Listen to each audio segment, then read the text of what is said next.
आप सबके हृदय में विराजमान मेरे राधा माधव के श्री चरणों में कोटि कोटि प्रणाम। श्री सद्गुरुदेव भगवान के श्री चरणों में कोटि कोटि प्रणाम। आप सबको हृदय से सादर जय श्री कृष्ण, जय श्री राधे। आइए आज सुनते हैं पुत्रदा एकादशी। श्रावण मास में शुक्ल पक्ष है। कथाओं का आनंद लेते हुए अर्जुन जी बोले, हे भगवान, ये रोचक और महापुण्यदायिनी कथाएं सुनकर मेरे आनंद की सीमा नहीं है और मेरी उत्सुकता बढ़ती जा रही है। हे मधुसूदन, अब कृपा करके आप मुझे श्रावण मास के शुक्ल पक्ष की एकादशी की कथा सुनाएं। इस एकादशी का क्या नाम है, तथा इसके व्रत की विधि क्या है, इसमें किस देवता की पूजा की जाती है और इसका व्रत करने से क्या फल मिलता है। श्री कृष्णचंद्र बोले, हे पार्थ, श्रावण मास के शुक्ल पक्ष की एकादशी की कथा के श्रावण मास से ही अनंत यज्ञ का फल मिलता है। हे अर्जुन, द्वापर युग के प्रारंभ में महिष्मती नाम की एक नगरी थी। इस नगरी में महाजित नाम का एक राजा राज्य करता था। वह पुत्रहीन था, इसलिए वह सदैव दुखी रहता था। उसे वह अपना राज्य, सुख और वैभव सब कुछ बड़ा ही कष्टदायक प्रतीत होता था, क्योंकि पुत्र के बिना मनुष्य को इस लोक और परलोक दोनों में सुख नहीं मिलता। राजा के पुत्र प्राप्ति के बहुत यत्न किए, परंतु उसका हर प्रयत्न विफल रहा। जैसे जैसे राजा महाराजा वृद्धावस्था की ओर बढ़ता जा रहा था, वैसे वैसे उसकी चिंता भी बढ़ती जा रही थी। एक दिन उसने अपनी सभा को संबोधित करके कहा, न तो मैंने अपने जीवन में कोई पाप किया और न ही अन्यायपूर्वक प्रजा से धन ही एकत्रित किया है और न ही कभी प्रजा को सताया है और न कभी देवताओं और ब्राह्मणों का अपमान किया है।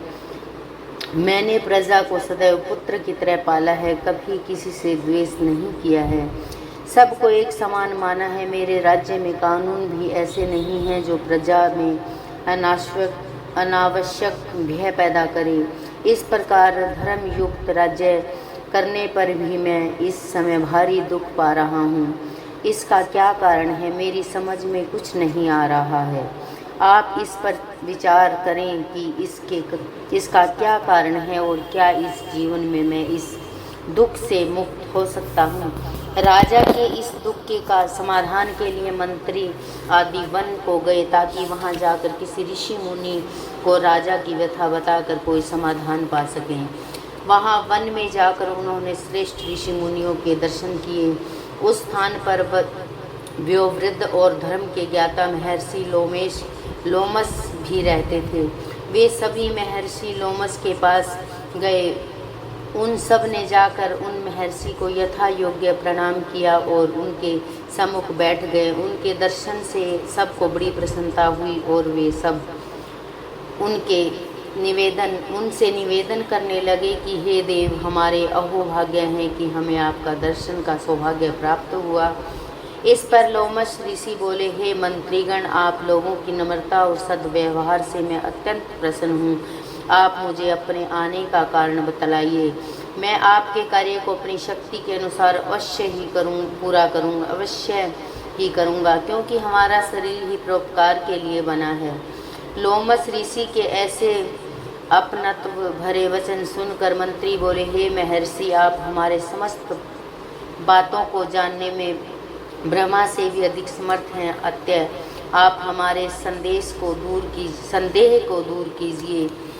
महिष्मती नामक नगरी के हमारे महाराजा महाजीत बड़े ही धर्मतमय भाव प्रजावत्सल हैं। वह प्रजा का पुत्र की तरह धर्मानुसार पालन करते हैं, परंतु फिर भी पुत्रहीन हैं।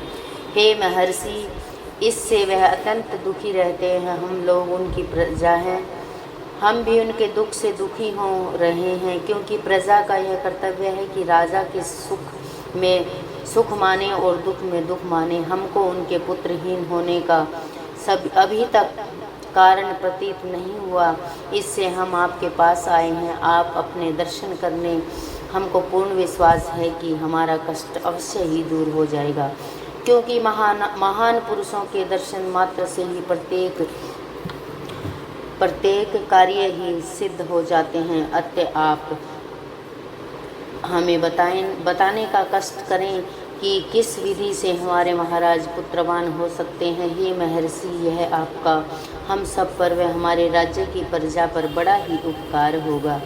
ऐसी करुणा भरी प्रार्थना सुनकर लोमस ऋषि ने नेत्र बंद करके राजा के पूर्व जन्मों पर विचार करने लगे। वह कुछ पलों बाद विचार करके बोले, हे श्रेष्ठ पुरुषों, यह राजा पिछले जन्म में अत्यंत उद्दंड था तथा बुरे कर्म किया करता था। उस जन्म में यह एक काम से दूसरे काम में घूमा करता था। एक बार श्रेष्ठ मास के शुक्ल पक्ष की एकादशी के दिन की बात है कि यह 2 दिन से भूखा था।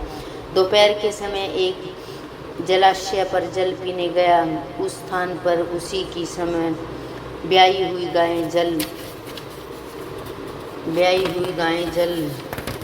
पी रही थी। राजा ने उसकी उसे प्यासी ही भगा दिया और स्वयं जल पीने लगा। हे भद्रोजनों, इसीलिए राजा को यह दुख भोगने पड़ रहे हैं। एकादशी के दिन भूखा रहने का फल यह हुआ कि इस जन्म में यह राजा है और प्यासी गाय को जलाशय से भगाने के कारण पुत्रहीन है।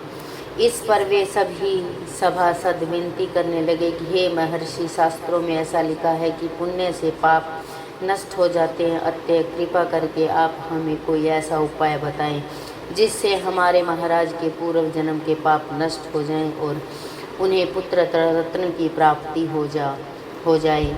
सभासदों के याचना भरे शब्दों को सुनकर लोमस ऋषि बोले, हे भद्रजनों, यदि तुम सब श्रावण मास की शुक्ल पक्ष की पुत्रदा एकादशी का व्रत और रात्रि को जागरण करो तो उस व्रत का फल राजा को प्रदान कर दो, तो तुम्हारे राजा के यहाँ पुत्र उत्पन्न होगा। राजा के समस्त दुख नष्ट हो जाएंगे।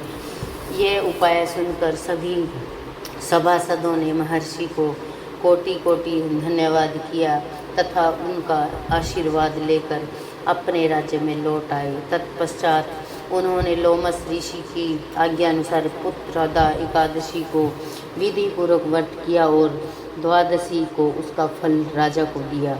उस पुण्य के प्रभाव से रानी ने गर्भ धारण किया और 9 महीने के पश्चात ही उनके एक अत्यंत तेजस्वी पुत्र रत्न पैदा हुआ। हे अर्जुन, इसलिए इस एकादशी का नाम पुत्रदा पड़ा। पुत्र की इच्छा रखने वाले मनुष्य को चाहिए कि वे विधि पूर्वक श्रावण मास के शुक्ल पक्ष की एकादशी का व्रत करें। इस व्रत के प्रभाव से इस लोक के सुख और परलोक में स्वर्ग मिलता है। कथा का सार क्या है कि पाप करते समय मनुष्य नहीं सोचता कि वह क्या कर रहा है, किंतु शास्त्रों से विदित होता है कि व्यक्ति का छोटा सा पाप भी उसके महान कष्ट भोगने का विवश कर देता है। अतः मनुष्य को पाप से डरना चाहिए, क्योंकि पाप नामक यह राक्षस जन्म जन्मांतर तक उसका पीछा नहीं छोड़ता। व्यक्ति को चाहिए कि सत्य व्रत का पालन करते हुए ईश्वर के प्रति पूरी निष्ठा रखे और वह बात सदैव याद रखे कि किसी के दिल को दुखाने से बड़ा दुनिया में कोई पाप नहीं।